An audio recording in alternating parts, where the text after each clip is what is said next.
Yo, what's up, guys? We're here with the Batman finale to Christopher Nolan's trilogy, The Dark Knight Rises.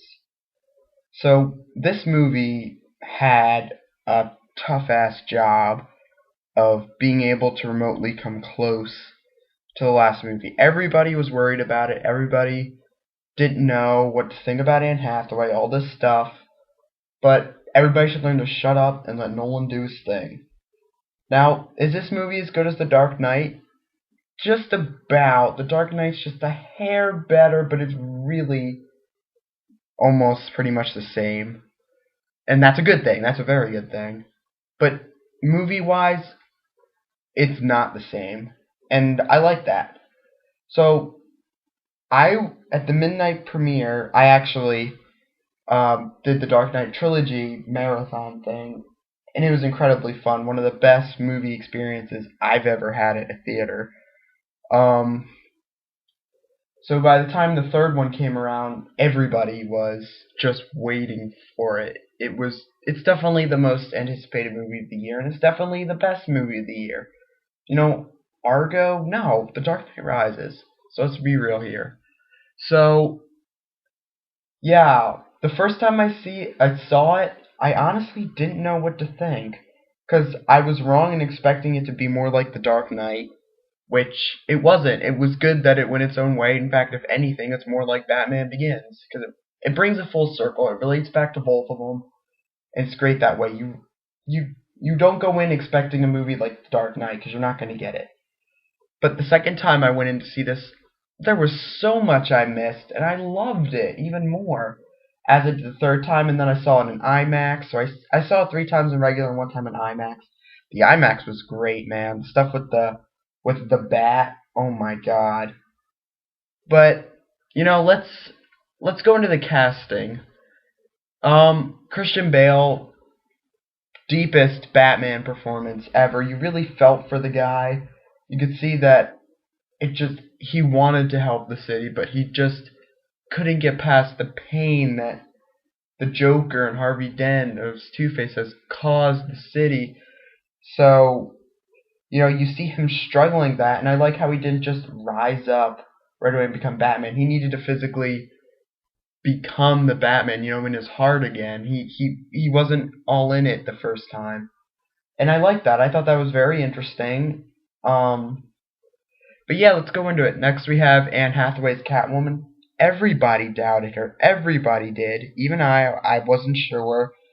But I was wrong. She was great. She's better than Michelle Pfeiffer. I don't care what you guys say. Michelle Pfeiffer's Catwoman was a whore. I'm sorry, she was. Hate to be the one to break that to you, but this Catwoman, she was great. I loved Anne Hathaway as her. She looked great on a bat pod, just saying. And wasn't that cool in IMAX? Anyway, so next we have Tom Hardy as Bane. Now Bane doesn't have the venom and doesn't look like he did in the comics, but that shit doesn't matter because he comes off across as menacing, huge. I love the voice. I know they did change it, even though Christopher Nolan said he wasn't gonna. He did. It sounds fine. I kind of like it. I don't get what some people have to complain about it for, because they're just nitpicking, honestly. There were a few things the first or second time seeing it that I didn't quite understood that he said. Most of that was in the prison, but you listen to it again, you look at the dialogue, it's like, okay, I know what he's doing now. So yeah, Bane was great, completely menacing. The best thing about Tom Hardy's performance is that he brought presence. When he came in the room, shit was going down. It was intense. You just like when I'm gonna go spoilers on this because it's still a new movie. I don't believe I've said anything really that people didn't already know. So I'm gonna try to go spoilers right now. The first fight between Batman and Bane, as soon as Batman and Bane make eye contact, you're like, no, Batman, get out of there. Because he's just so menacing and so creepy. He's great. Tom Hardy, I really can't compare Bane and the Joker. It's like picking your favorite child over the other. You really can't do it. They're both great in what they're trying to do. They're not the same type of villain. Bane's smart too, but he's also physical. The Joker is pure smart. There was a physical contest between Batman and the Joker. Batman would mop the floor with the Joker. I think he would. Um, yeah. Next we have Gary Oldman. He was great again. He wasn't given as much to do in this movie. He's not the way it seemed, but he was great too. I loved his performance. Yeah, let's move along. We have a lot to get through here. Michael Caine, best performance when he's talking to Bruce. I'm not going to go into detail about it, but you feel like you want to cry. You really do. It's just he's so powerful. The two of them are just so powerful. It's not just Michael Caine. Christian Bale was great too in that scene. Um, yeah, that was also really great. Next, who haven't I talked about yet? Let's get into some of the new guys or girls. Miranda Tate, Marion Cotillard. She was really good. Tom Hardy, Cillian Murphy. I know they were in Inception as well. Michael Caine was too, I think. And I know Christian Bale was in The Prestige before Batman Begins. He uses the similar actors, but who cares? They do great in their roles. They're not miscast. He's not just going, oh, let's just throw the same guys in here. No, he picks the same guys, but he chooses them accordingly, and I think that that's very important, and it's great. Next is Joseph Gordon-Levitt as John Blake. He was great. Best Joseph Gordon-Levitt role to date. I see him in other movies like 50-50. I wasn't that into him, but this movie got me into him. Like I said, I'm keeping the spoiler free, so this is kind of hard to do. Lucius Fox, he was really not given much to do in this movie, but how much story arcs can you really cover? And this movie should have really been longer. The scenarios of when Batman is in the pit, it's in the trailers. I think everybody knows that. I'm not going into detail about what's in the pit or anything, but there are situations that should have been longer. And the only problem with this movie is that there are just a bit too many characters. And that's a good thing though.